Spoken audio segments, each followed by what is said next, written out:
Saya, Nadia Renata Yuwono, NIM 67-2018-004, beserta teman saya, Jason Vimala, NIM 67-2018-030, akan menjelaskan materi mengenai dataset Nutrition Fact for McDonald Menu.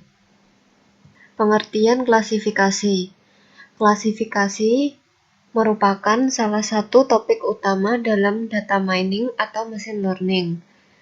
Klasifikasi adalah suatu pengelompokan data di mana data yang digunakan tersebut mempunyai kelas label atau target, sehingga algoritma-algoritma untuk menyelesaikan masalah klasifikasi dikategorisasikan ke dalam supervised learning atau pembelajaran yang diawasi.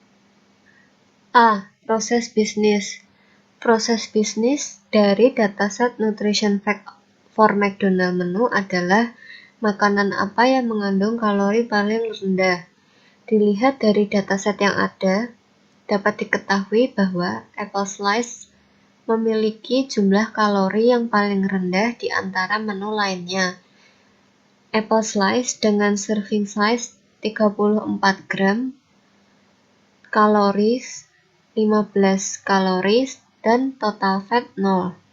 Orang-orang yang berkunjung ke restoran tersebut memilih untuk membeli apple slice karena cocok untuk melakukan program diet. Berikut adalah contoh tabel dari proses bisnis McDonald's menu. Terdapat kolom kategori, item, serving size, calories, calories from fat, total fat, sugars, protein, vitamin A, vitamin C, serta kalsium. B. Dataset. Dataset adalah kumpulan data atau sampel dalam statistik. Sampel adalah data yang kita gunakan untuk membuat model maupun mengevaluasi model machine learning. Dataset dibagi menjadi 3 jenis, yaitu yang pertama, training set adalah himpunan data yang digunakan untuk melatih atau membangun model.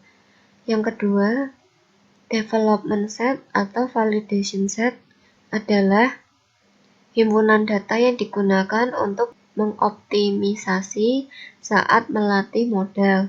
Testing set adalah himpunan data yang digunakan untuk menguji model setelah proses latihan selesai. Berikut adalah contoh kolom dari dataset. Terdapat objek serta atribut dari McDonald Menu. C. Model development. Berikut adalah gambar cara kerja machine learning. Tahapan dimulai dari mengumpulkan data, menganalisis suatu permasalahan yang ingin diselesaikan dan mengumpulkan data yang berguna untuk mencapai suatu tujuan.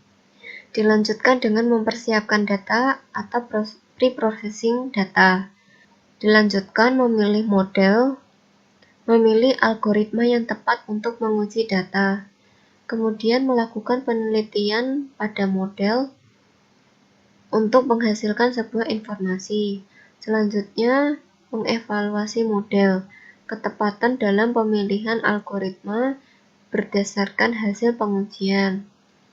Selanjutnya, meningkatkan kinerja model, yaitu mencari variabel yang sesuai untuk meningkatkan kinerja model. Evaluasi model.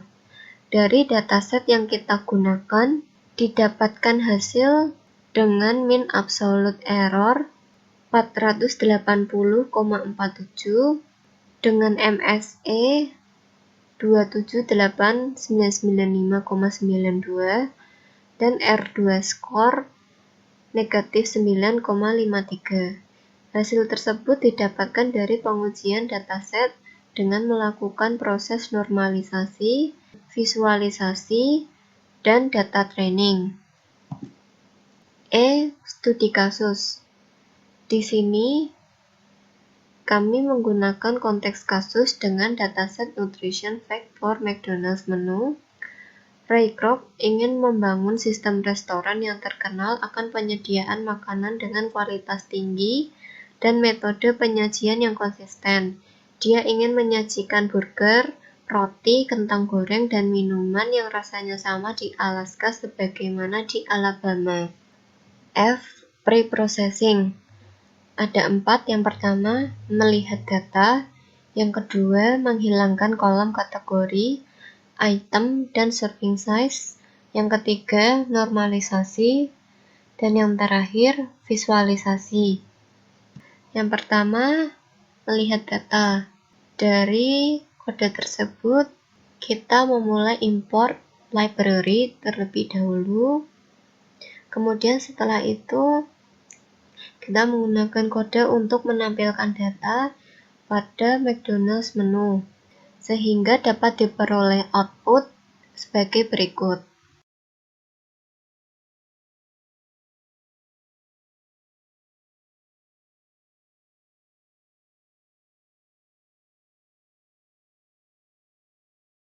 Yang kedua, menghilangkan kolom kategori, item, dan serving size.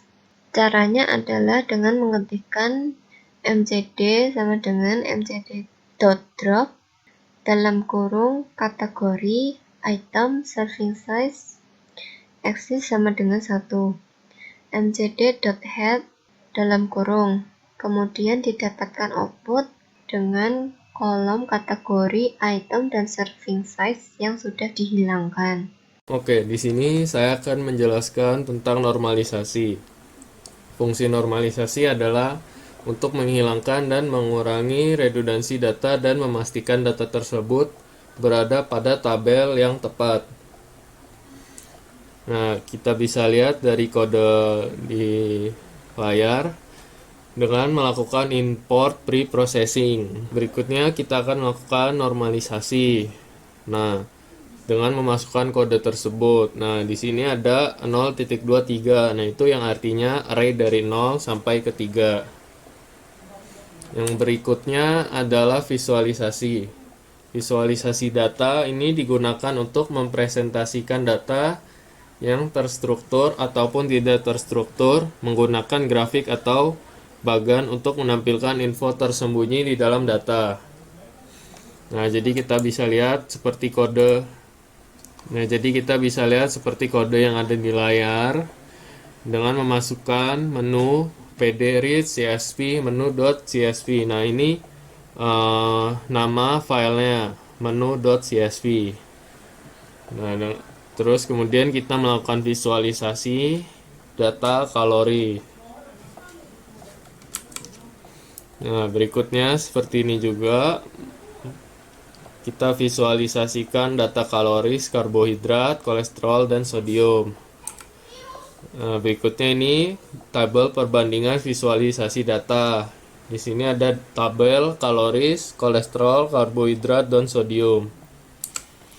Nah, yang berikutnya ini perbandingan kolesterol dan kaloris seperti yang ada pada layar. Nah, berikutnya ini perbandingan data sodium dan karbohidrat. Yang berikutnya ada training atau train dan prediksi. Nah, berikut ini adalah train dan prediksi. Ini jadi dia melakukan perbandingan antara sodium dan karbohidrat. Nah, ini hasil dari train dan prediksinya, di mana koefisiennya mendapatkan hasil 5.4450762 dan interceptnya 25756550742. Berikutnya ada evaluating, akurasi dan visualisasi hasil. Nah, ini merupakan hasil akurasi dan visualisasi hasil.